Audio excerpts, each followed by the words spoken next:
Do you have something you need to tell everyone? He came into my life at a moment when I really needed someone to simply be there. Someone who wouldn't ask questions, wouldn't disappear, and wouldn't pretend to understand everything when they really didn't. My cat, Merlo, basically became my personal therapist. Like, you really just come over to get in my bed, and that's about the extent of our relationship. I found him as a kitten in the driveway at my parents' house. Somehow, he had crawled up under the hood of my car. I heard a strange noise, opened the hood, and saw these tiny eyes staring straight at me. In that moment, I didn't hesitate at all. I thought, that's it. I have to take him home.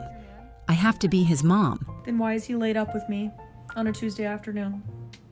From the very beginning, it felt like he had always been with me. He constantly wanted to be held. If I sat down, he immediately jumped into my lap. If I stood up, he followed me. That's how we've been ever since. Completely inseparable. They're also homeless, and you guys are just gonna, prowl the streets together? I've always talked to him, out loud, and he always answered me. Not with words, of course, but with looks, little sounds, and the way he paid attention. I could say, "You're so handsome. How are you feeling?" And he would look at me like he was really listening and thinking about his reply. You're kind of smaller, you're like, what are you, like a foot tall? Yeah. 3.5 years ago, we moved to New York together. And that's when he truly became part of my life. Not just background, but a full participant in everything that was happening to me. I started telling him about work, about relationships, about people. And at some point, I realized that he genuinely liked being part of those conversations. Fine, you're right, I was seeing another guy. He took me to Vegas. Are you happy? Sometimes I would complain to him about men. I'd say I was tired of the uncertainty, tired of confusing messages, tired of no one wanting to put their cards on the table. And while I was saying all of that, he would sit next to me and look at me so attentively that I already felt better just from that look. Why do you only want to come over when it's late at night? Sometimes it feels like he senses my thoughts before I do and shows up exactly when I need him most. He doesn't come back into my life, but like you, if you didn't come back one day. His dating advice has always been very simple.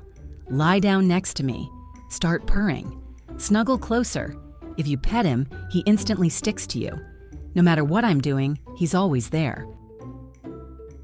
On the couch, on the bed, in the kitchen.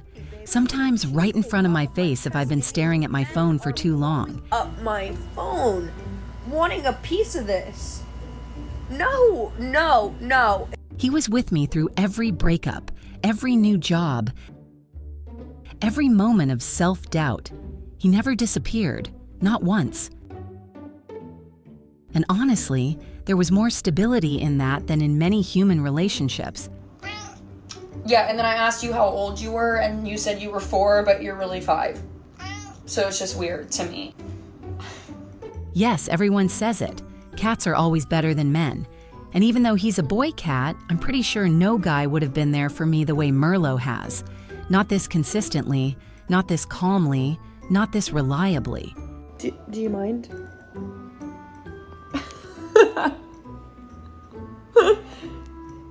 Sometimes we're talking about my life, and at the same time, he's casually eating off my plate, just finishing my food like it's the most natural thing in the world. And in moments like that, I think maybe this is what real support actually looks like. No big words, no promises. Just being there. Merlo didn't solve my problems. He didn't give me ready-made answers. But he taught me one important thing. Even when everything feels confusing, there is always a place where you are wanted. If you enjoyed this story about Merlo, please like the video, leave a comment, and subscribe to the channel to see more touching and amazing stories.